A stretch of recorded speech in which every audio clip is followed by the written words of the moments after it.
بسم اللہ الرحمن الرحیم۔ السلام علیکم۔ ہمیں آج سورہ النمل کی آیت نمبر 45 سے اپنا سبق شروع کرنا۔ اعوذ باللہ من الشیطان الرجیم، بسم اللہ الرحمن الرحیم۔ وَلَقَدْ أَرْسَلْنَا إِلَىٰ ثَمُودَ أَخَاهُمْ صَالِحًا، اور ہم نے سمود کی طرف ان کے بھائی صالح کو بھی بھیجا۔ أَنِ اعْبُدُوا اللَّهَ، اس دعوت کے ساتھ کہ اللہ کی عبادت کرو۔ فَإِذَا هُمْ فَرِيقَانِ يَخْتَصِمُونَ، پھر کیا ہوا کہ دو فریق آپس میں جھگڑنے لگے۔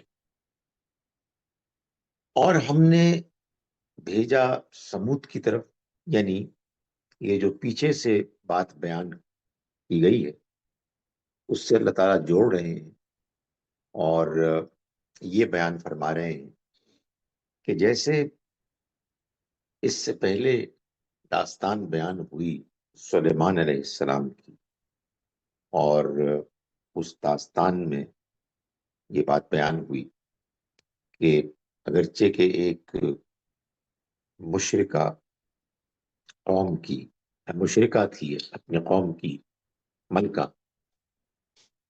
اس کے سامنے جب اللہ کا پیغام آیا تو اس نے حق کے آگے اپنے آپ کو جھکا دیا، سرنڈر کر دیا۔ لیکن سب کو یہ توفیق نہیں ملتی، یہ دنیا کی آزمائش ہے۔ اس آزمائش میں ایسا بھی ہوتا ہے کہ لوگ بڑے اثر والے، طاقت والے، اختیار والے ہوتے ہیں، اور اس کے باوجود ان کے سامنے جب حق آتا ہے تو وہ حق کے آگے جھک جاتے ہیں، جیسا کہ ملکہ سبا کے معاملے میں ہوا۔ مگر ہر معاملے میں ایسا نہیں ہوتا۔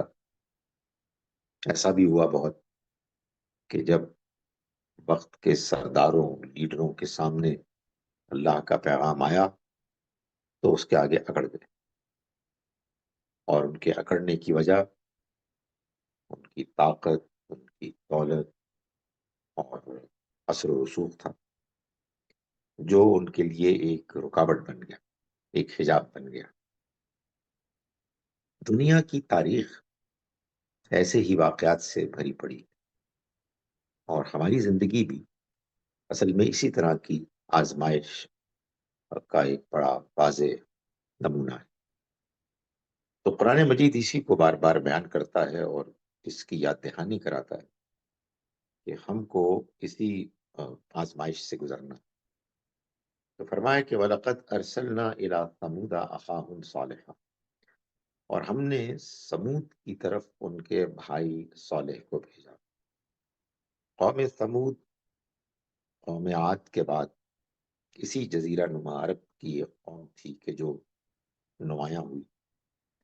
یہ شمال کے علاقے کی قوم تھی، اور اس میں اللہ نے اپنے پیغمبر صالح علیہ السلام کو بھیجا، اور ان کے بارے میں فرمایا کہ وہ ان کے بھائی تھے، یعنی وہی بات کہ جو بار بار اللہ تعالیٰ نے بیان فرمائی کہ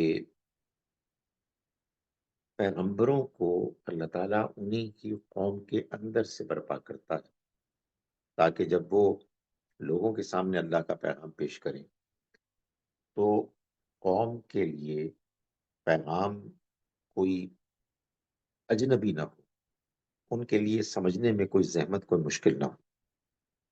اور پیغام کیا ہوتا؟ پیغام وہی ہوتا، ان اعبد اللہ، کہ اللہ کی بندگی کرو، اس کی عبادت کرو، یعنی اس کے آگے اپنے آپ کو بندہ بنا کر جھکا دو، اس کا کہا مانو، اس کے آگے اکڑنا، اپنے آپ کو بڑا سمجھنا، اس رویے کو ختم کر دو۔ فَإِذَا هُمْ فَرِيقَانِ يَخْتَصِمُونَ، تو کیا ہوا کہ پھر دو گروہ آپس میں جھگڑنے لگے۔ یعنی ایک گروہ تھا جو ایمان لایا اور ایک گروہ تھا جس نے انکار کیا.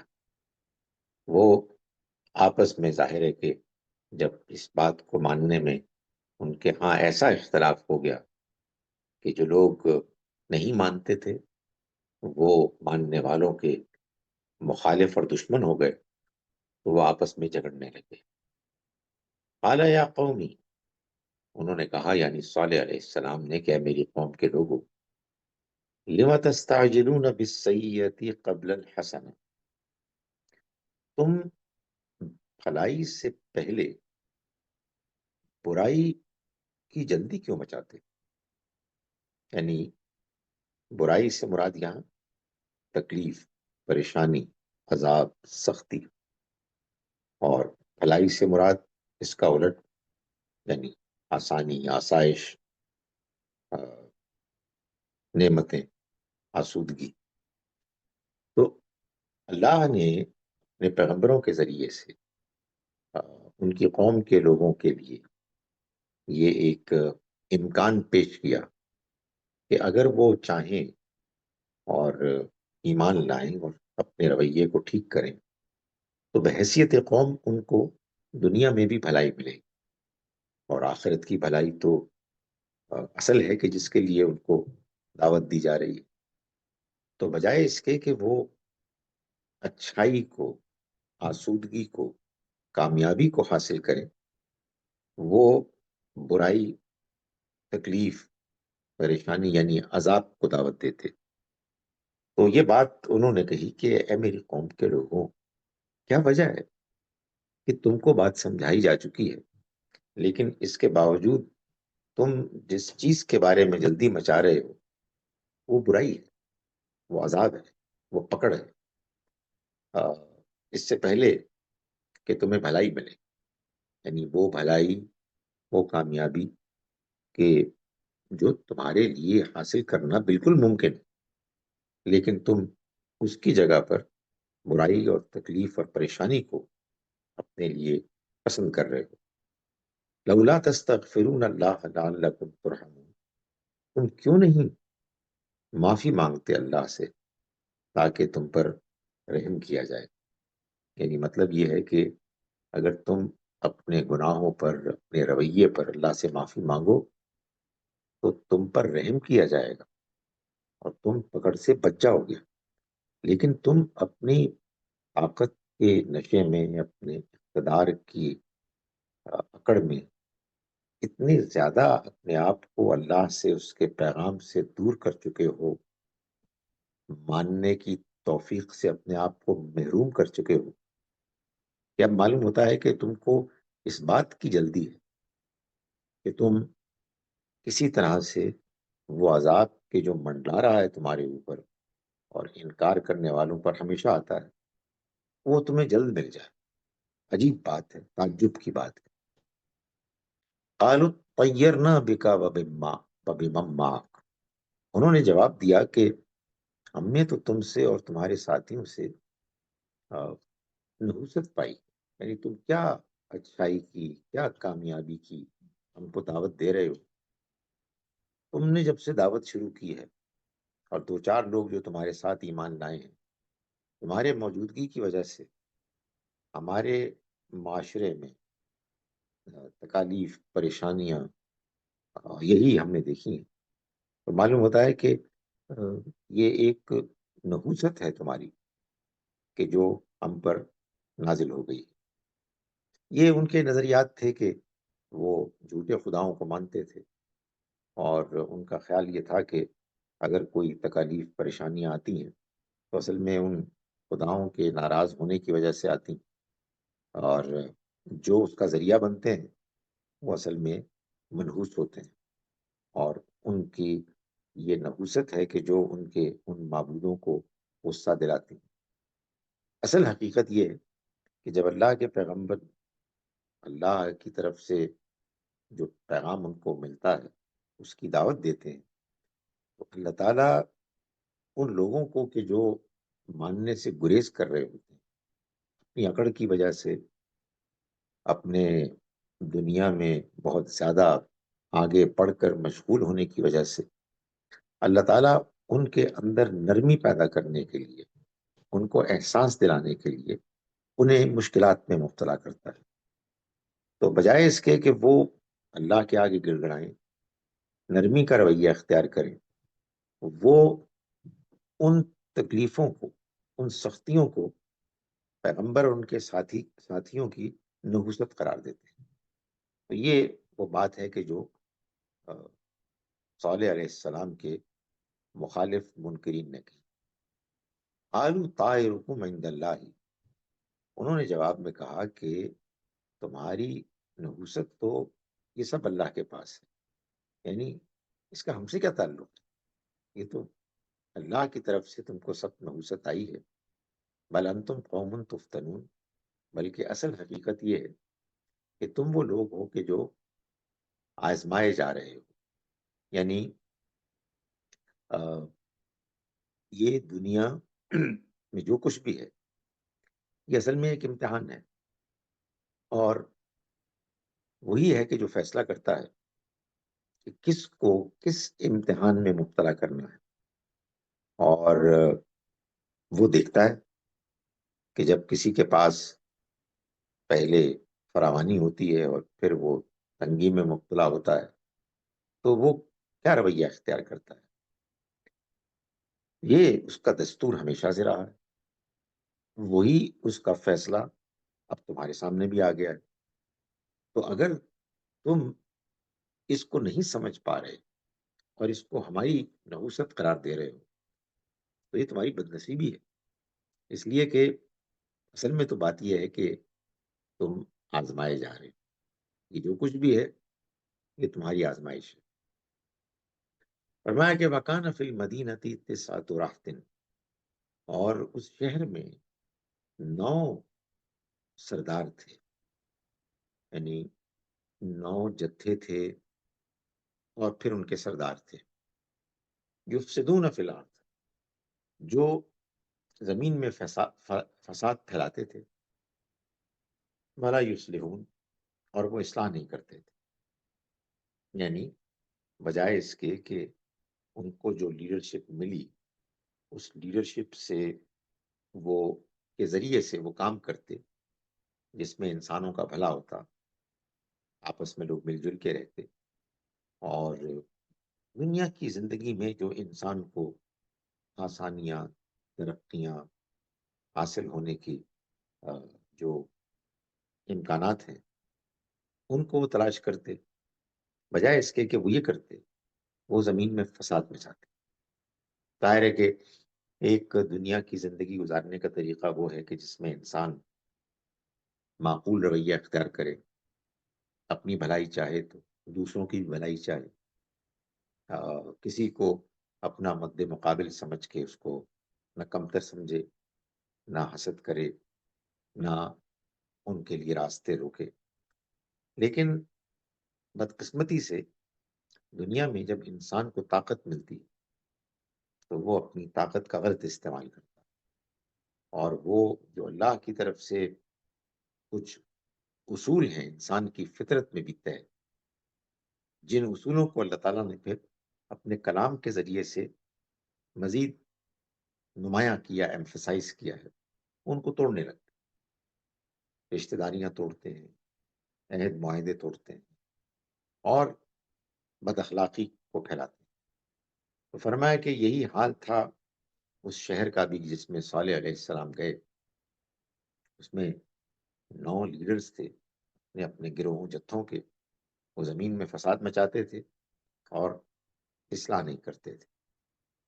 قالو، انہوں نے کہا، تقاسموا باللہ، کہ تم اللہ کی قسم کھاؤ اور عہد کرو، لنبیتنہ واہلہ، کہ ہم ان کو رات کو قتل کر دیں گے اور ان کے گھر والوں، ثم لنقولن لولیہ، پھر ہم کہیں گے ان کے وارثوں سے، یعنی صالح علیہ السلام کے، ما شہدنا مہلک اہلہ، کہ ہم تو ان کے ہلاکت کے وقت موجود نہیں تھے، ہمارا ان کے مرنے سے، ان کے قتل سے کوئی تعلق نہیں. ثم لنقولن لولیہ ما شہدنا مہلک اہلہ وانا لصادقون، اور ہم سچے ہیں، یعنی ہم قسمیں کھائیں گے، ہم اپنی سچائی کی گواہی دیں گے. یہ انہوں نے سازش کی. یہ سازش کیوں کی؟ اس لیے کہ صالح علیہ السلام جو دعوت دے رہے تھے، اللہ کے راستے میں بلا رہے تھے لوگوں کو، اس میں یہ بات شامل تھی کہ جو کچھ وہ زمین میں فساد مچا رہے ہیں اس فساد سے وہ رکیں، اور وہ رویہ، وہ طریقہ اختیار کریں کہ جو ایک اللہ کو ماننے کا طریقہ ہے، جس میں اللہ کے ہاں جواب دہی کا احساس یہ سب سے نمایاں انسان کا موٹیویشن ہے، مقصد ہے. تو وہ رکنے والے نہیں تھے. یہی سارا مسئلہ ہوتا ہے کہ جب انسان کے اوپر دنیا کی جو بھی لالچیں ہیں وہ غالب آ جاتی ہیں، اور انسان ان کو حاصل کرنے کے لیے ہر طرح کی تدبیر کرنے کے لیے تیار ہوتا ہے، بائی ہک اور بائی کروک. وہ ہر چیز کرنے کو اپنے لیے جائز سمجھتا ہے، اور پھر اگر اس کو کوئی روکنے والا روکنا شروع کر دے تو ایسے لوگوں کے وہ دشمن ہو جاتے ہیں. تو یہ انہوں نے تدبیر کی. فرمایا کہ وَمَكَرُوا مَكْرًا، اور انہوں نے ایک چال چلی. وَمَكَرْنَا مَكْرًا، اور ہم نے بھی ایک تدبیر چلی، ہم نے بھی ایک تدبیر کی. مکر یعنی اس پلان کو کہتے ہیں جو خفیہ ہوتا ہے، وہ چال کے جو آدمی چلتا ہے لیکن وہ اعلان اس کا نہیں ہوتا، لوگ اس کو دیکھ نہیں پاتے، وہ اندر ہی اندر انسان کی ایک پلاننگ چل رہی ہوتی ہے جس کے تحت وہ اپنے منصوبے کو، اپنے مقصد کو حاصل کرتا ہے. یہ مکر، یہ پلاننگ اچھی بھی ہو سکتی ہے اور بری بھی ہو سکتی ہے. ہمارے ہاں عام طور پر لفظ مکر بری پلاننگ کے لیے استعمال ہوتا ہے، یعنی جس کے لیے پھر وہ لفظ مکار ہے. لیکن یہ پلاننگ اچھی بھی ہو سکتی ہے، خاص طور پر جیسے کہ یہاں بھی بیان کیا گیا ہے. اگر اللہ کوئی خفیہ چال چلے، اور اس لیے چلے کہ وہ لوگ کے جو برائی کے علمبردار ہیں ان کی پکڑ ہو، ان کو سزا ہو، تو یہ ظاہر ہے کہ ایک مثبت، پازیٹو، اچھا اچھا مکر ہے، اچھی چال ہے.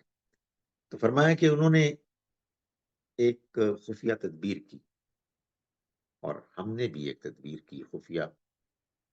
وَهُمْ لَا يَشْعُرُونَ، اور انہیں اس کا شعور نہیں تھا، ان کو اس کی خبر نہیں ہوئی. یہ دنیا میں بہت ہوتا ہے کہ انسان اپنی طرف سے چالیں چل رہا ہوتا ہے، پلاننگ کر رہا ہوتا ہے کہ میں یہ کروں گا، میں یہ حاصل کروں گا، مجھے یہ ترقی ہوگی، میں ان کو ایسے دبا دوں گا. اور اس کو اندازہ نہیں ہوتا کہ اس سے بالا تر ایک قوت ہے، ایک طاقت ہے، ایک ہستی ہے کہ جو ان کی ان تمام چالوں کے مقابلے میں اپنی تدبیر کو طے کیے ہوئے ہے، اور اس سے پہلے کہ وہ اپنی ان چالوں کو چلے ان کی پکڑ ہو جاتی. جیسا کہ سورہ قلم میں اللہ تعالیٰ نے بتایا کہ وہ کچھ لوگ تھے کہ جو باغ والے تھے، وہ جا کے اپنی کھیتی میں کاشت کرنے کے ارادے سے نکلے، اور آپس میں یہ بات کرتے رہے کہ ہم کسی کو اپنی کھیتی میں نہیں آنے دیں گے کہ وہ ہم سے تقاضا کریں کہ ہم کو حاصل کریں جو کچھ ہم سے ہمارے پھل ہیں ان میں سے کچھ حصہ. یہ باتیں کر رہے تھے، بڑے اعتماد کے ساتھ وہ اپنے باغ کی طرف جا رہے تھے، اور یہ بات وہ نہیں جانتے تھے کہ جس باغ کے بارے میں وہ اتنے پر اعتماد ہیں اور آپس میں گفتگو کرتے ہوئے جا رہے ہیں کہ کسی اور کو اس کے پھل میں حصہ نہیں لینے دیں گے. وہ باغ ختم ہو چکا ہے. وہ عین اس وقت کے جب وہ یہ باتیں کر رہے ہیں اس کا وجود باقی نہیں رہا ہے. اللہ کا عذاب اس کو تباہ کر چکا ہے. ایسا بہت ہوتا ہے. ایک آدمی پلاننگ کر رہا ہوتا ہے بری ایول، اور اسے یہ اندازہ نہیں ہوتا کہ وہ جو پلاننگ کر رہا ہے وہ پلان مکمل نہیں ہو سکے گا، اس لیے کہ اس کے جسم میں وہ بیماری پھیل چکی ہے کہ جس کے پھیلنے کے بعد وہ چند دنوں کا مہمان. لیکن ادھر یہ پلاننگ کر رہا ہوتا ہے، ادھر اس کا رب پلاننگ کر رہا ہوتا ہے. تو فرمایا کہ اور ان کو اس کی خبر بھی نہ، انہیں اس کا شعور بھی نہیں. فانظر کیف کان عاقبۃ مکرہم، تو دیکھو کیسا ہوا ان کے مکر کا، ان کی تدبیر کا انجام. انا دمرناہم وقومہم اجمعین، یہ کہ ہم نے ان کو اور ان کی پوری قوم کو ہلاک کر دیا. یہ جو واقعہ بیان ہوا ہے صالح علیہ السلام کی قوم سمود کا، کہ اس میں 9 سردار تھے کہ جنہوں نے مل کے یہ فیصلہ کیا کہ صالح علیہ السلام کو اور ان کے ساتھیوں کو قتل کر دیں، اور مل کر یہ جرم کریں اور پھر سب انکار کر دیں کہ ہم نے نہیں کیا. اس کا فائدہ یہ ہوگا کہ صالح علیہ السلام کے خاندان والے، ان کے وارث کسی سے تقاضا نہیں کر پائیں گے. جب وہ یہ دیکھیں گے کہ سب کا ایکا ہے تو پھر آخر کس سے ہم ان کا خون بہا لیں. یہی کہا جاتا ہے تدبیر کی تھی قریش کے لوگوں نے نبی اکرم صلی اللہ علیہ وسلم اور آپ کے ساتھیوں کے خلاف، خاص طور پر آپ کے بارے میں. اور ہجرت کے موقع پر وہ لوگ تیار تھے کہ وہ آپ کے اوپر حملہ آور ہوں، مگر ایسا ہوا کہ اللہ کی طرف سے ایک غیر معمولی تدبیر ہوئی، اور عین اس وقت کے جب وہ موجود تھے باہر قتل کرنے کے لیے، ان کی آنکھوں میں ایسی دھول آئی، کچھ ایسا ہو گیا کہ وہ دیکھنے نہ پائے، اور اللہ کا فیصلہ وہ نافذ ہو گیا. سو یہ اللہ تعالیٰ ہے کہ جو بالا تر قوت ہے. لوگ اپنی اپنی طرف سے پلاننگ کرتے ہیں، تدبیریں کرتے ہیں، لیکن اللہ کی تدبیر، اللہ کا فیصلہ وہ سب پر غالب آتا ہے. فرمایا کہ فتل کا بیوتہم خاویۃ بما ظلموا، یہ ہیں ان کے گھر کہ جو ویران پڑے ہوئے ہیں، اس لیے کہ بما ظلم، انہوں نے اپنی جانوں پر ظلم کیا. یعنی جانتے بوجھتے ہوئے انہوں نے وہ کام کیے، وہ حرکتیں کی کہ جو ان کو نہیں کرنی چاہیے. وہ ضد میں آ گئے، تکبر میں مبتلا ہو گئے. تو جو کچھ بھی وہ کر رہے تھے اس میں کسی کا نہیں بگاڑ رہے تھے، صرف اپنا بگاڑ رہے. فرمایا ان فی ذلک لآیۃ، اس میں بے شک بڑی نشانی ہے، لقوم یعلمون، ان لوگوں کے لیے کہ جو جاننا چاہیں. یعلمون کا مطلب جو جانتے ہیں، جو جان رہے ہیں، یہ بھی ہے، اور اس کا مطلب یہ بھی ہے کہ جو جاننا چاہتے ہیں. اس لیے کہ عربی زبان میں، خاص طور پر قرآن کی اس عربی میں، آ، جو زمانے کی عربی تھی جب قرآن نازل ہو رہا تھا، فعل ارادہ فعل کے لیے بھی آتا تھا. اور یہ سیاق سباق سے معلوم ہوتا ہے کہ فعل کس مفہوم میں آ رہا ہے. تو اس میں بڑی نشانی ہے ان لوگوں کے لیے کہ جو جانتے ہیں، یعنی جو جاننا چاہتے ہیں، جن کا جاننے کا ارادہ ہے. یہ قرآن کا ایک مستقل اصول ہے کہ جو قرآن بیان کرتا ہے کہ ہدایت اسی کو ملتی ہے جو ہدایت پانا چاہتا ہے، اللہ کی طرف سے آئے ہوئے علم کا صحیح شعور، ادراک، فہم ان کو ملتا ہے جو جاننا چاہتے ہیں. وَأَنجَيْنَا الَّذِينَ آمَنُوا، اور ہم نے نجات دی ان لوگوں کو کہ جو ایمان لائے، کانوا یتقون، اور وہ ڈرنے والے تھے، یعنی اللہ سے ڈرنے والے تھے. تو ان کو اللہ تعالیٰ نے اس پکڑ سے بچا لیا. فرمایا کہ وَلُوطًا اذ قَالَ لِقَوْمِهِ، اور اسی طرح سے ہم نے لوط کو بھی بھیجا دعوت دینے کے لیے ان کی قوم کو. أَتَأْتُونَ الْفَاحِشَةَ وَأَنْتُمْ تُبْصِرُونَ، انہوں نے کہا کہ کیا تم فحش کام کر رہے ہو، بدکاری کر رہے ہو، وَأَنْتُمْ تُبْصِرُونَ، جبکہ تم کھلی آنکھوں سے دیکھتے ہو کہ یہ بے حیائی ہے، یہ بدکاری ہے. اس میں دو باتیں ہیں. ایک تو یہ کہ عام طور پر جب پیغمبروں کا ذکر آتا ہے، جیسے کہ ابھی ہم نے پیچھے صالح علیہ السلام کا دیکھا، تو وہ جس دعوت کو بیان کر رہے ہیں وہ دعوت تو یہ ہے کہ تم اللہ کی عبادت کرو، تم اس کو اپنا معبود مانو اور زندگی اس کی عبادت کرتے ہوئے گزارو. لیکن لوط علیہ السلام کا جب ذکر آتا ہے تو ان کے بیان میں، ان کی دعوت میں، وہ جو فحش کام کر رہے تھے اس کی کنڈمنیشن، مذمت کا ذکر ہوتا ہے. اس کی کیا وجہ ہے؟ اس کی وجہ یہ ہے کہ اصل میں یہ جو پیغمبروں کی دعوت ہے، یہ دعوت وہی لوگ قبول کرتے ہیں، کر سکتے ہیں کہ جن کی فطرت پاک ہے، یا کم سے کم وہ اتنی برائی سے متاثر نہیں ہوئی کہ وہ اللہ کے پیغام کو سن کر گریز کرے. اس کو اللہ کا پیغام ملے گا، وہ اس کو اختیار کریں گے اور ان کے اندر کی گندگی دور ہو جائے گی.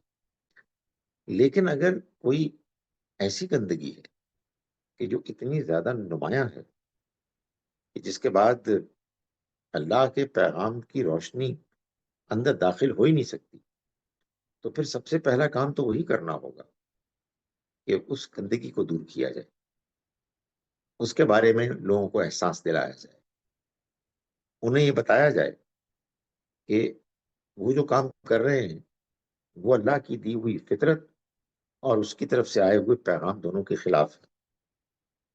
چنانچہ وہ جب اس برائی سے بچیں گے تبھی یہ توفیق پائیں گے کہ ان کو اللہ کے پیغام کی روشنی حاصل ہو. فرمایا اور ہم نے لوط کو بھیجا ان کی قوم کی طرف، جب انہوں نے کہا کہ اے میری قوم کے لوگوں، کیا تم اس بے حیائی کو کرتے ہو جبکہ تم اس کو کھلی آنکھوں سے دیکھ رہے ہو، جانتے ہو کہ یہ بے حیائی ہے. اِنَّکُمْ لَتَأْتُونَ الرِّجَالَ شَهْوَةً، کیا تم مردوں کے پاس جاتے ہو اپنی خواہش پوری کرنے کے لیے، من دون النساء، عورتوں کو چھوڑ کر.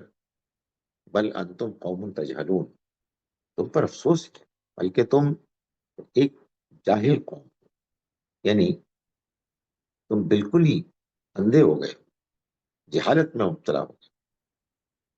فما کان جواب قومہ، تو نہیں تھا ان کی قوم کا کوئی جواب، الا سوائے ان قالو، یہ بات کہ انہوں نے کہا، اخرجو آل لوط من قریتکم، نکال دو لوط کو اور ان کے گھر والوں کو اپنی بستی سے. انہم اناس یتطہرون، یہ تو بڑے پاکیزہ لوگ ہیں. یعنی یہ ظاہر ہے کہ ان کی تعریف میں نہیں کہا بلکہ تنزن کہا، غصے میں کہا. ایک تو برائی کا وہ لیول ہوتا ہے کہ جس میں انسان برائی کر رہا ہوتا ہے اور برائی کو برائی سمجھ رہا ہوتا ہے. یہ وہ لیول ہے کہ جو غلط ہے، افسوسناک ہے، لیکن قابل اصلاح ہے۔ انسان جانتا ہے کہ جو کچھ وہ کر رہا ہے وہ برائی ہے، وہ اپنے آپ کو کچھ کمزور محسوس کرتا ہے، کچھ حالات کی وجہ سے، کچھ نفس کے دباؤ کی وجہ سے، کچھ اپنے اندر کمزوری محسوس کرتا ہے، بے بسی محسوس کرتا ہے، اور اس کی خواہش ہوتی ہے کہ وہ اس برائی سے نجات پائے۔ لیکن ایک لیول برائی کا وہ ہوتا ہے کہ جس میں انسان نہ صرف یہ کہ اپنی برائی کو جاری رکھنے کا ارادہ رکھتا ہے، بلکہ وہ لوگ کہ جو اچھائی کرنے والے ہیں اور برائی سے روکنے والے ہیں ان کو وہ کنڈیم کرتا ہے۔ یہ وہ لیول ہے کہ جو اللہ تعالیٰ کے یہاں ناقابل قبول ہے۔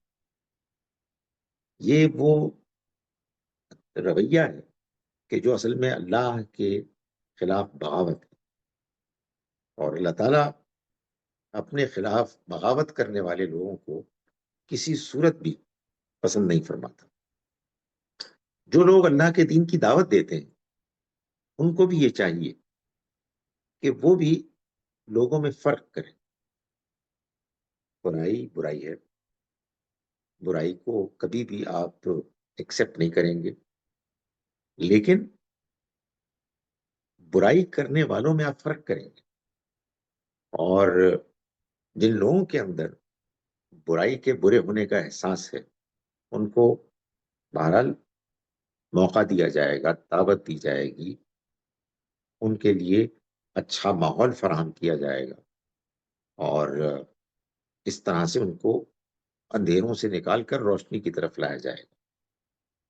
لیکن جو لوگ برائی پر ڈٹ جاتے ہیں اور ضد میں مبتلا ہو جاتے ہیں، اور نہ صرف یہ کہ اپنی برائی کو جسٹیفائی کرتے ہیں، بلکہ ان لوگوں کو کہ جو برائی سے روکنے والے ہیں اور اچھائی، نیکی، حق کی دعوت دینے والے ہیں، وہ ان کے مخالف ہو جاتے ہیں، ان کے دشمن ہو جاتے ہیں۔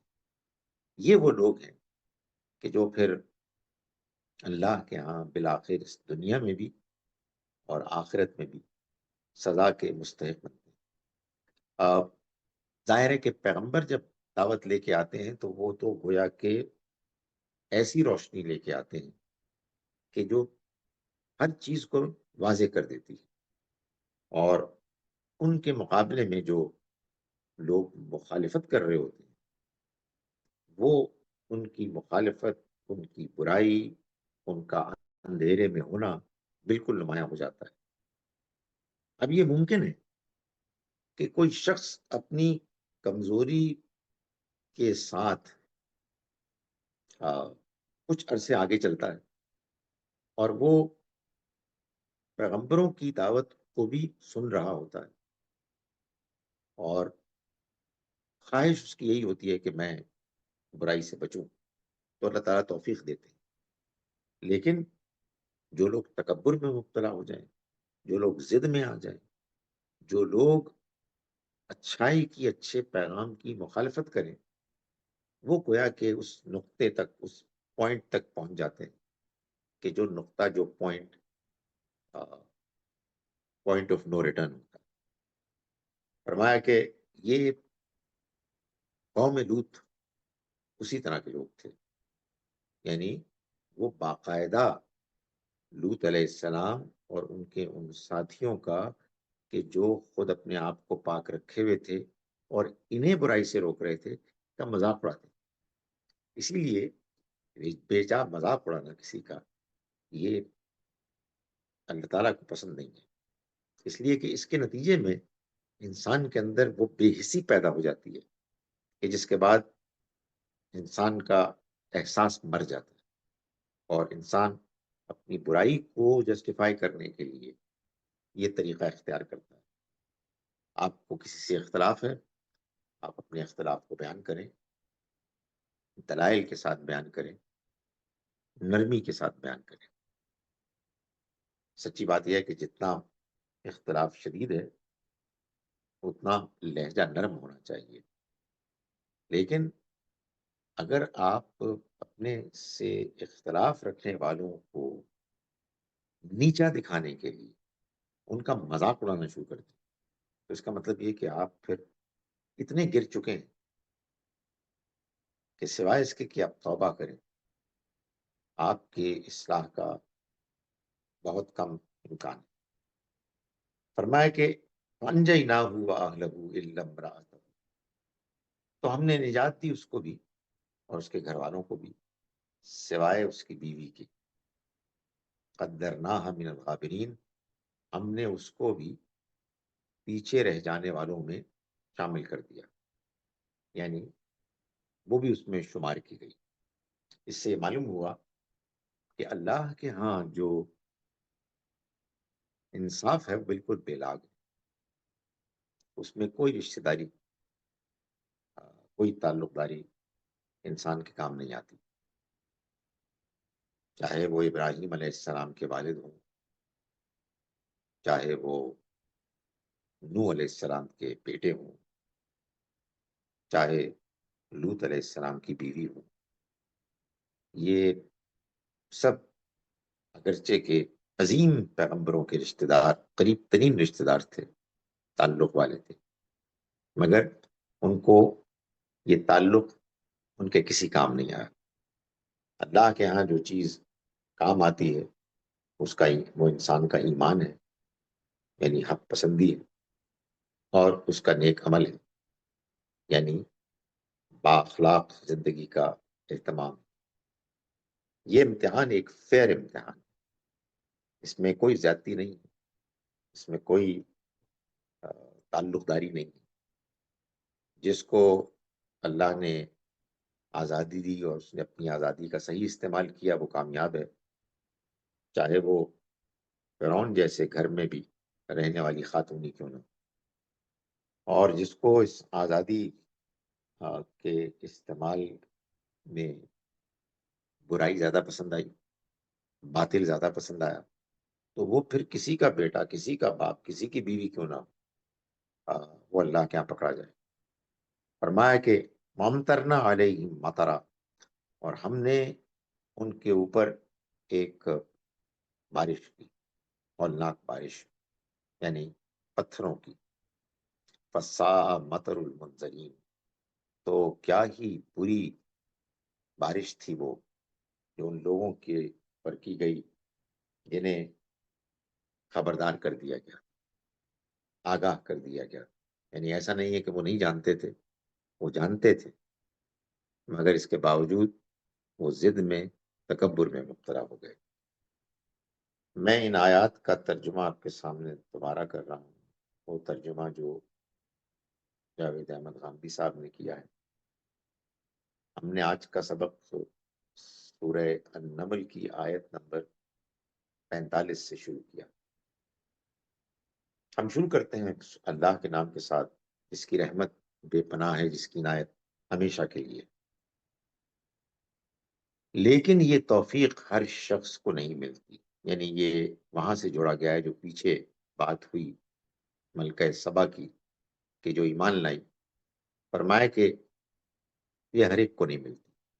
ہم نے سمود کی طرف ان کے بھائی صالح کو بھی اسی دعوت کے ساتھ بھیجا کہ اللہ کی بندگی کرو، تو ہوا یہ کہ وہ فریق بن کر آپس میں جھگڑنے لگے۔ صالح نے کہا، میری قوم کے لوگوں، تم بھلائی سے پہلے برائی کے لیے کیوں جلدی مچاتے ہو؟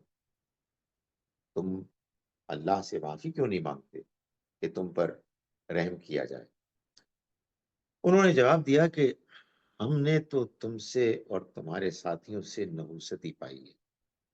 صالح نے کہا، اس سے ہمارا کیا تعلق؟ تمہاری نحوست سب خدا کے پاس ہے، بلکہ حقیقت یہ ہے کہ تم لوگ آزمائے جا رہے ہو۔ اس کے شہر میں 9 لوگ تھے جو ملک میں فساد پھیلاتے اور کسی اصلاح پر آمادہ نہیں ہوتے تھے۔ انہوں نے آپس میں اللہ کی قسم کھا کر عہد کیا کہ ہم صالح اور اس کے لوگوں کو رات کے وقت جا ماریں گے، پھر اس کے وارث سے کہہ دیں گے کہ اس کے آدمی کی ہلاکت کے وقت ہم موجود نہیں تھے، اور ہم بالکل سچے ہیں. انہوں نے بھی تدبیر کی اور ہم نے بھی ایک تدبیر کی اور ان کو خبر بھی نہیں ہوئی. پھر دیکھو کہ ان کی تدبیر کا انجام کیا ہوا کہ ہم نے ان کو اور ان کی پوری قوم کو ہلاک کر مارا. تو یہ ہیں ان کے گھر ویران پڑے ہوئے، اس لیے کہ انہوں نے اپنی جان پر ظلم کیا تھا. اس میں ان لوگوں کے لیے یقیناً ایک سبق ہے جو جاننا چاہیں، اور ان سب لوگوں کو ہم نے بچا لیا جو ان میں سے ایمان لے آئے اور خدا سے ڈرتے تھے. اور لوط کو بھی اسی دعوت کے ساتھ بھیجا تھا جب اس نے اپنی قوم سے کہا، کیا تم کھلی آنکھوں دیکھتے یہ بدکاری کرتے ہو؟ تم پر افسوس، کیا تم عورتوں کو چھوڑ کر مردوں سے اپنی خواہش پوری کرتے ہو؟ حقیقت یہ ہے کہ تم بالکل اوندھے، بالکل، بلکہ تم بڑے ہی جاہل لوگ. مگر اس کی قوم نے جواب دیا تو یہ دیا کہ لوط کے لوگوں کو اپنی بستی سے نکال دو، یہ لوگ بڑے پاک باز بنتے ہیں. تو ہم نے اسے اور اس کے گھر والوں کو بچا لیا. اس کی بیوی کے سوا اسے ہم نے پیچھے رہ جانے والوں میں شمار کر رکھا تھا، اور اس کی قوم پر پتھروں کی ایک ہولناک بارش برسا دی. پھر کیا ہی بری تھی وہ بارش ان لوگوں کے لیے جنہیں آگاہ کر دیا گیا. اقول قولی ھذا واستغفر اللہ لی ولکم. اب اگر آپ کا کوئی سوال ہے تو میں حاضر ہوں.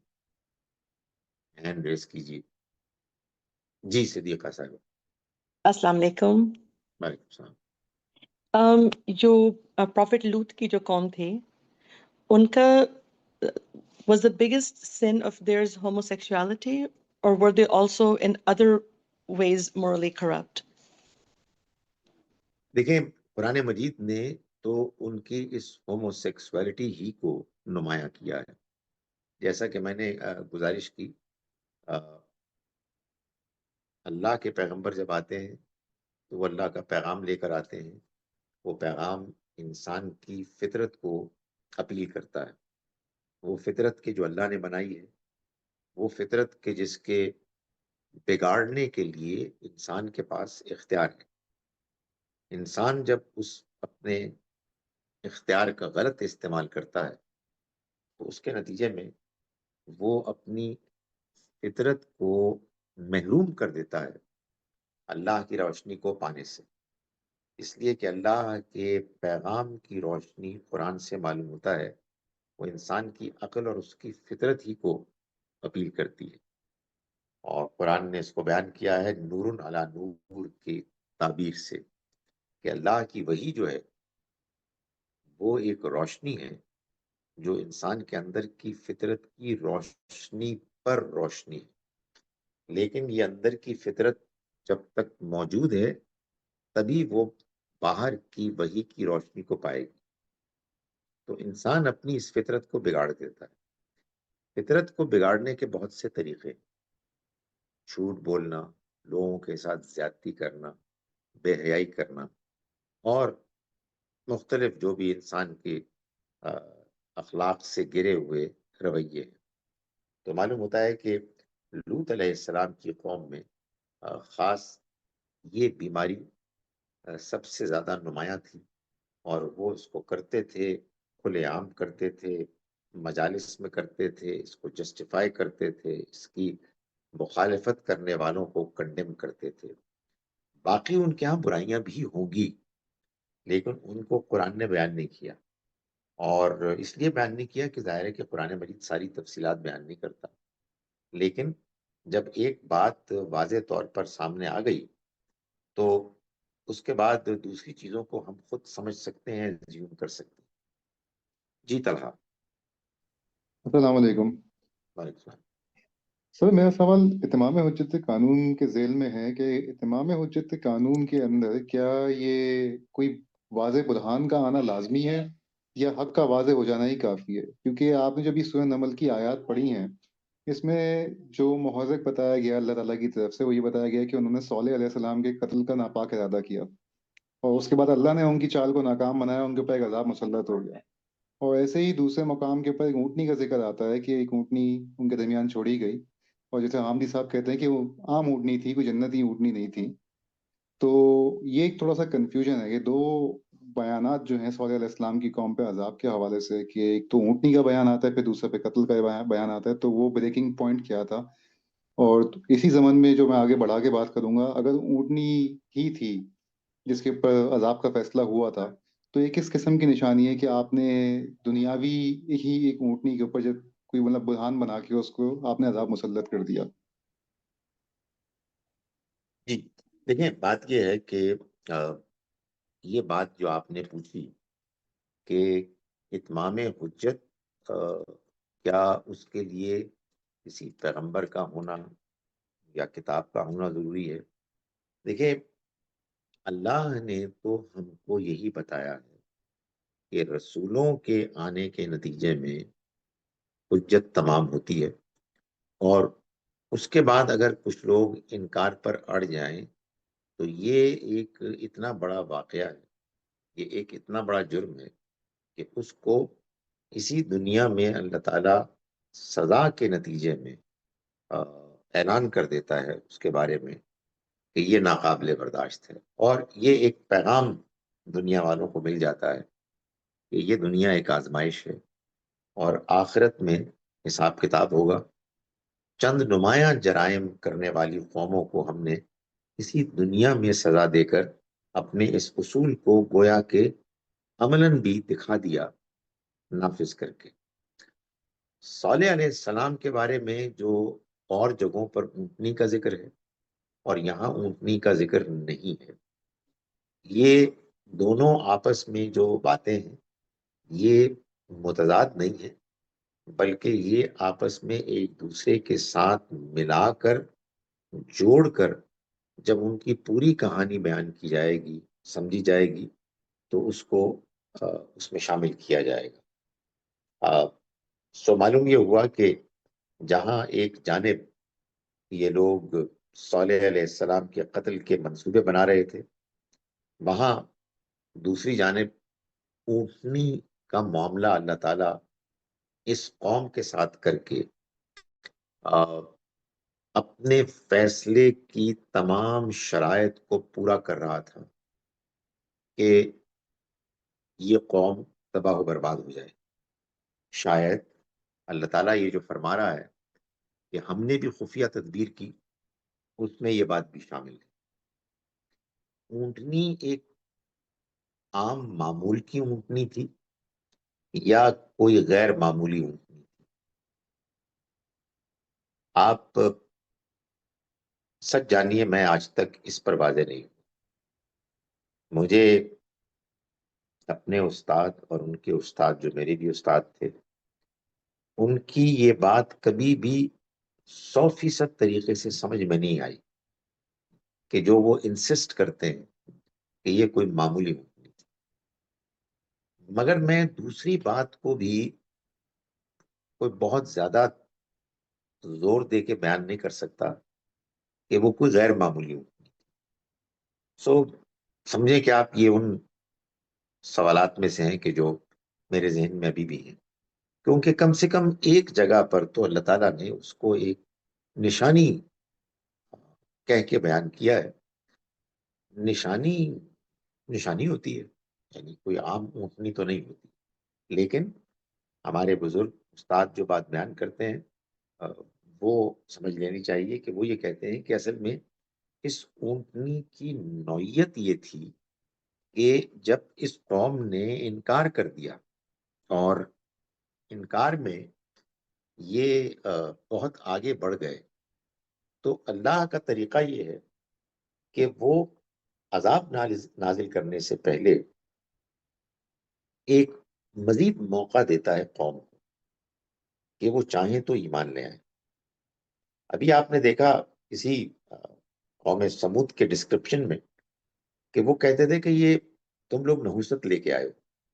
وہ بھی اصل میں قوم کے انکار کے بعد اللہ کی طرف سے ان کے اوپر تکلیفیں، بیماریاں، پریشانیاں ہیں جن کو کہ وہ نحوست کہتے تھے، اور وہ اس لیے آتی تھی تاکہ قوم کے لوگ سدھر جائیں، خاص طور پر سردار جو ان کے لیڈرز تھے، جن میں ایک اکڑ تکبر کہ وہ تھے آثار بڑے واضح. اگر آپ اس کو کمپیئر کریں ملکہ سبا کے ساتھ تو وہاں بھی طاقت تھی، وہاں بھی حکومت سلطنت تھی، لیکن اس نے اکڑ نہیں دکھائی، بلکہ عاجزی اور انکساری کے ساتھ اس نے حق پسندی کا ثبوت دیا. میں گزارش یہ کر رہا تھا کہ یہ جو اونٹنی کا معاملہ ہمارے اساتذہ بزرگ بیان کرتے ہیں وہ یہ ہے کہ اللہ تعالیٰ نے جب ان کو آخری موقع دیا تو وہ آخری موقع یہ تھا کہ یہ لو، یہ اب اونٹنی ہمارے پیغمبر اعلان کر رہے ہیں کہ یہ پیے گی پانی اس گھاٹ سے جس سے تم بھی پیتے ہو، ایک دن یہ پیے گی اور ایک دن تم پیو گے. آپ کہیں گے کہ وہ تو پہلے ہی نہیں مانتے تھے، تو اس کا جواب یہ ہے کہ نہیں، وہ مانتے نہیں تھے، یہ ان کا کہنا تھا. یہ وہ جانتے تھے کہ صالح یہ ایک حق پسند آدمی ہے، ان کے پاس حق ہے، لیکن حق کو ماننے کے لیے وہ لوگ تیار نہیں تھے، اور حق سے بیزاری میں وہ بہت آگے بڑھ گئے. تو یہ گویا کہ ایک وہ آخری انتہا تھی کہ جس کے بارے میں ان کو موقع بھی مل رہا تھا، اور اگر وہ موقع اویل نہ کرتے جیسا کہ ہوا تو پھر وہ اس حد کو پھلانگنے کے نتیجے میں اللہ کے عذاب اور پکڑ کا کے مستحق بن جاتے، جو کہ اصل میں ہوا. ہمارے اساتذہ بزرگ یہی کہتے ہیں کہ یہ ایک سادہ سی اونٹنی تھی، اور پروبیبلی وہ اس لیے بھی کہتے ہیں، ایک تو خیر ان کا کہنا یہ ہے کہ کوئی قرآن مجید میں ایسی بات نہیں ہے کہ جو اس اونٹنی کو کوئی غیر معمولی معجزانہ اونٹنی بتائے، جیسے کہ ہمارے لوگ کہتے ہیں کہ وہ پہاڑ میں سے نکل آئی. ایسی کوئی بات قرآن مجید میں نہیں ہے. اور دوسرا یہ کہ شاید ان کی وجہ یہ ہے کہ ان کے یہ کہنے کی اوپینین کی کہ بھائی وہ ایک آرڈنری اونٹنی نامزد اگر ہوگی پیغمبر کی طرف سے تو ان کے لیے اس کا امکان ہوگا کہ وہ اس کو انکار کریں، اس کا مذاق اڑائیں، اور پھر اپنے ضد میں زیادتی میں آگے بڑھیں. مگر جیسا کہ میں نے گزارش کی کہ اس ناچیز کو ابھی تک میں ایم ناٹ کلیئر کہ دونوں میں سے کون سی بات صحیح ہے، لیکن ایک بات طے ہے کہ جب قرآن نے اس کے بارے میں کوئی مزید وضاحت نہیں کی تو قرآن کے بیان تک ہی محدود رہنا چاہیے. اور وہ بیان یہی ہے کہ اللہ تعالیٰ نے اس اونٹنی کے بارے میں جو فیصلہ ہے کہ وہ پانی پیے گی ایک دن اور وہ ایک دن پانی پیئیں گے، اس کو کہ گویا کہ ایک آخری لکیر کھینچ کے بیان کر دیا کہ اب اس کو اگر کراس کریں گے یہ لوگ تو پھر عذاب آ جائے. جی صدیقہ صاحب. تو how قرآن میں جو واقعات بیان ہوتے ہیں we're supposed to understand who they're being addressed to and who the addressee is and the message, etc. So the previous story that's mentioned about Prophet Saleh, usme you also gave a parallel of how they tried to تو آپ نے parallel story بتائی، تو اس کے فوراً بعد حضرت لوط کا واقعہ بیان ہوا ہے. Is there a parallel to that as well of the people that this message was being delivered to? یعنی آپ یہ فرما رہی ہیں کہ وہاں تو 9 جو سردار تھے ان کے اس پلاننگ میں ہمیں ایک ریفلیکشن نظر آتی ہے کہ جو نبی صلی اللہ علیہ وسلم کے زمانے میں لوگوں نے منصوبہ بندی کی کے خلاف اقدام کی، تو لوط علیہ السلام کے معاملے میں آخر ایسی کیا چیز ہے کہ جو ہمیں اس زمانے کے لوگوں کے لیے ایک رہنمائی نظر آتی ہے. دیکھیں، لوط علیہ السلام کا جو واقعہ ہے وہ خاص طور پر قریش کے لیے اس لیے ایک بڑا ریلیونٹ واقعہ تھا کہ ایک تو ان کے ہاں ویسے تو فولکلور میں، شاعری میں عاد اور سمود بھی تھے، مگر لوط علیہ السلام بھی اور ان کے قوم کے واقعات بھی تھے، اور ان کی جو بستی تھی یہ بستی قریش کے ان لوگوں کی اپنے دیکھی ہوئی بستی تھی، یعنی جو اجڑی ہوئی بستی، کہ جو جب وہ جاتے تھے شام کی طرف تجارت کے لیے تو ان کو یہ اجڑی تباہ شدہ عذاب سے دو چار بستی نظر آتی تھی، تو وہ ان کے لیے ایک بڑا ڈائریکٹلی ریلیونٹ ایک واقعہ بنتا تھا۔ چنانچہ ہم یہ دیکھتے ہیں کہ یہ 6 یا 7 قومیں ہیں جن کو قرآن مجید نے بار بار بیان کیا، اور کہیں مختصر اور کہیں تفصیل کے ساتھ ان کی ان واقعات اور ان کے انجام اور نتیجے کو نمایاں کر کے بتایا کہ دیکھو اس وقت بھی جو ایک قوم اب مخالفت پر ڈٹی ہوئی ہے، یہ قوم اسی طرح سے انجام سے دوچار ہوگی جیسے پچھلی قومیں ہوئی۔ تو ایک قوم سمود کا حوالہ دیا اور پھر ایک قوم لوط کا حوالہ دیا۔ بعض اوقات ہم دیکھتے ہیں کہ 6 قوموں کا حوالہ دیا جاتا جہاں کے تفصیل زیادہ ہوتی، لیکن یہاں ملکہ سبا کے پازیٹیو رویے کے بعد 2 قوموں کا ذکر کیا گیا، ایک میں ان کی جو طاقت، ان کا جو اقتدار، غلبہ وہ تھا جو رکاوٹ بنا، اور دوسری میں ان کی وہ اندر کی بیس خواہشات کہ جس میں کہ وہ جن کو کہ وہ ٹھیک طرح سے ہینڈل نہیں کر پائے اور اپنے اوپر غالب آنے دیا، اس کو بیان کیا گیا۔ اب ظاہر ہے کہ جو قوم اس وقت موجود تھی نبی صلی اللہ علیہ وسلم کی ایڈریسی قوم، ان کے لیے پرابلمز دونوں طرح کی تھی، اس لیے دونوں کہانیوں میں، داستانوں میں ان کے لیے سبق تھا۔ جی طلحہ۔ اچھا سر، دوسری چیز جو آپ نے بھی بتائی قانون ہدایت کے متعلق، تو میرا اس میں سوال بہت سمپل سا ہے، وہ یہ ہے کہ وہ ایسی کیا چیزیں ہیں یا ایسی کیا آزمائش یا ابتلا ہیں جس کے تحت انسان یہ فیصلہ، بیسکلی میرا کوشچن وہاں سے نکل رہا ہے کہ انسان کے اندر خود ایک عدالت لگی ہوئی ہے، وہ خود ہی بہت ساری چیزوں کا فیصلہ کر رہا ہوتا ہے انٹرنلی، اور چیزوں کے معاملات میں اس کا ضمیر اس کو جھنجھوڑ رہا ہوتا ہے۔ تو اس قانون ہدایت کے تحت انسان کو کہاں پہ متوجہ ہونا چاہیے کہ وہ اس پہ مہر نہ لگ پائے؟ اگر میں تھوڑا سا، مطلب سوال تھوڑا ویگ ہو رہا ہے، لیکن میرے خیال میں آپ بات سمجھ گئے ہیں کہ ایسی کیا چیزیں یا ایسے کیا پٹ فالز ہیں جس کے لیے آپ کو خبردار رہنا چاہیے، اللہ تعالیٰ نے آپ کو بتایا کہ آپ یہ مت کیجیے ورنہ آپ ضلالت میں پڑ جائیں گے۔ دیکھیں، 2 باتیں میں کہوں گا۔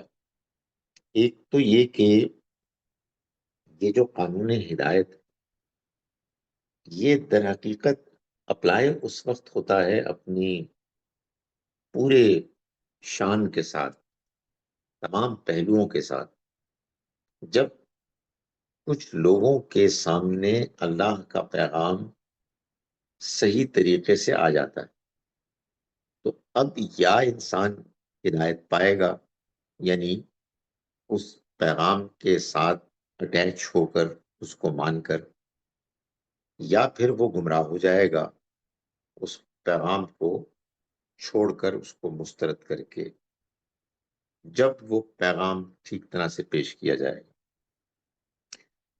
اگر ایسا نہیں ہے تو پھر ہدایت اور گمراہی کے بارے میں اللہ کا فیصلہ ہر انسان اور ہر سوسائٹی کے اپنے حالات کے لحاظ سے ہوگا، اور وہ چیز سچی بات ہے کہ وہ بات ایک پیچیدہ بات ہے جو اللہ کے علاوہ کوئی اور اس کو حل نہیں کر سکتا، انفارچونیٹلی ہمارے ہاں عام طور پر مذہبی لوگوں نے پیغمبروں کے زمانے کی روشنی میں بقیہ زمانوں کو بھی سمجھنے کی کوشش کی، اور اس کا یہ لازمی نتیجہ نکلا کہ انہوں نے مذہبی لوگوں کو پیغمبروں کی جگہ مان لیا، اور جو مذہب سے دور یا غیر مسلم تھے ان کو کفار کی جگہ پہ مان لیا،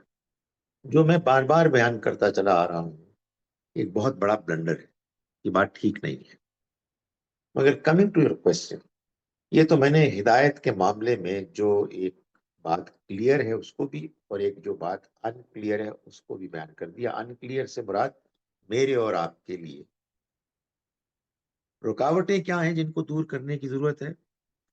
رکاوٹ اصل میں ایک ہی ہے، اور وہ ہے حق سے گریز کرنا، حق سے بیزار ہونا۔ یہ رکاوٹ کیوں ہوتی ہے؟ معلوم ہوتا ہے کہ دو بڑے عنوانات ہیں اس میں، ایک خواہش اور دوسرا تکبر۔ یعنی یا خواہشات کا اتنا غلبہ ہوتا ہے کہ آدمی اتنا زیادہ کمزور پڑ جاتا ہے کہ وہ حق بات کو ماننے کی پوزیشن میں نہیں رہتا، محروم ہو جاتا ہے، اپنی جان پر ظلم کرتا ہے۔ اور دوسرا یہ کہ انسان ایروگنٹ ہو جاتا ہے، دوسروں کو اپنے سے کمتر سمجھتا ہے، اور پھر ان کی جانب سے آنے والے کسی حق کو وہ ماننے کے لیے تیار نہیں ہوتا۔ یقیناً بہت سے لوگ انفارچونیٹلی وہ ہیں کہ جو دونوں ہی پرابلمز کا شکار ہوتے ہیں۔ سو ہم کیسے اپنے آپ کو اس سے بچائیں؟ ایک، اپنے آپ کو خواہشات کا غلام نہ بنا دیں۔ جب بھی غلطی ہو آدمی اللہ سے معافی مانگے، اپنے آپ کو کرٹیسائز کرتا رہے، اور دوسرا حق پسند انسان ہو، تکبر میں مبتلا نہ ہو، جہاں بھی جو اچھی بات اس کو سننے کو، دیکھنے کو، پڑھنے کو، جاننے کو ملے وہ اس کا اعتراف کرے، اور دیانتداری سے حق کو جانتا رہے، جہاں کہیں بھی اس کو حق نظر آتا ہے اس کو قبول کرتا رہے۔ تو اللہ سے امید ہے کہ ایسے لوگ ہدایت پائیں گے اور ہدایت پر قائم رہیں گے۔ انشاءاللہ اگلے ہفتے پھر ملاقات ہوگی، جمعرات یا جمعے کو، ڈپینڈنگ اپون آپ دنیا کے کس حصے میں۔ السلام علیکم ورحمۃ اللہ وبرکاتہ۔